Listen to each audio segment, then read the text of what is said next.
So I'm going to be talking to you today and for the next, couple of weeks, couple of months even, on how to put together a Industrial Technology Stage 6 Multimedia Portfolio.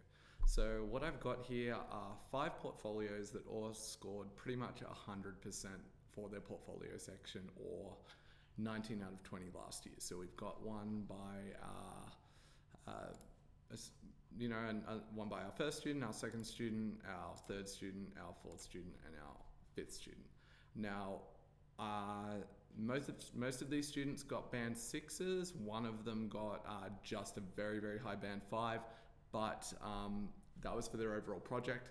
For their portfolios, everyone here got pretty much 100%. So that's why I'm using them as examples. These are all Clancy student portfolios. So these are ones that I worked with on them, and they're based off the assessment task that you have right now. Okay, so essentially for this first one, I'm going to keep it really short, and we're just going to be talking about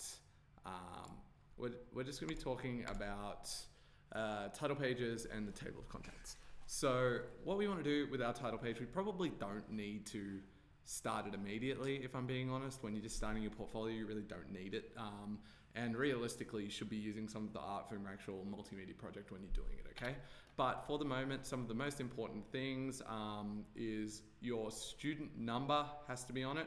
You can't put your name on there. So student number you'll find on every single one of these, and you can ask me for your student number if you're unsure about it. I'll look it up for you.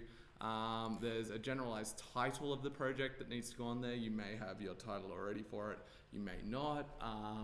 And then the class, so Industrial Technology Multimedia, and the year. So lots of students here have chosen to do something related to their final video. This is a superhero themed one, so we've got kind of like an Avengers superhero type logo. Here it was about eating less meat in their diet, so we've got plans here. Relatively simple, this one, but I think it's nice. This one here, so about the fact that the moon landing was fake, so you can see a photoshopping of a film set onto the astronaut's face and a little microphone up here. This one is about K-pop, the music genre, so it's nice and bright and colorful, and this one looks really nice as a cover. And then this one is obviously a Photoshop. It's for a movie about Star Wars, and these are the characters in it. So important to realize that he didn't actually make this cover until the Saturday before this project was due, I think, and this project was due the next Tuesday, so it was really done close to the end. So those are the things that you need. Moving on to the table of contents. So what we've got here are just the sections of the portfolio.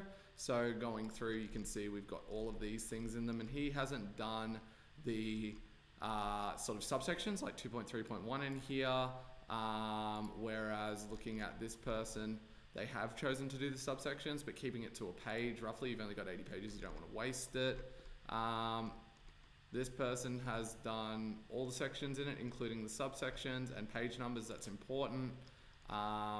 Just the main sections again. And in here we've got, well, this one's not numbered, and I would say this isn't really the best table of contents, but it gives you a good idea anyway, okay? So what you want to have as well, and I think the most successful ones that are working, is the ones here where it actually shows an evaluation box. So when these characters appear in the portfolio, and you can see it later on, I'll cycle through a little bit. Okay, so when this character is there, there's an evaluation. So this is a finance plan evaluation, and you're drawing attention to it. There's an evaluation of this research here.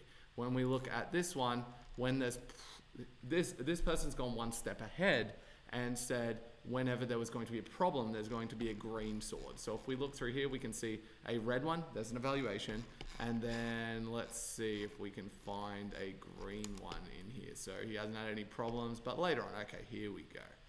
So here's where things start getting wrong. So problems, I did not have much timber knowledge, okay? So that's a really good way to draw attention to the marker as they're going through it. So we can say we've got an evaluation. This person just went even simpler, and there's a green box whenever there's an evaluation. I really want you to try and include those things. And so this person did not specifically mention though.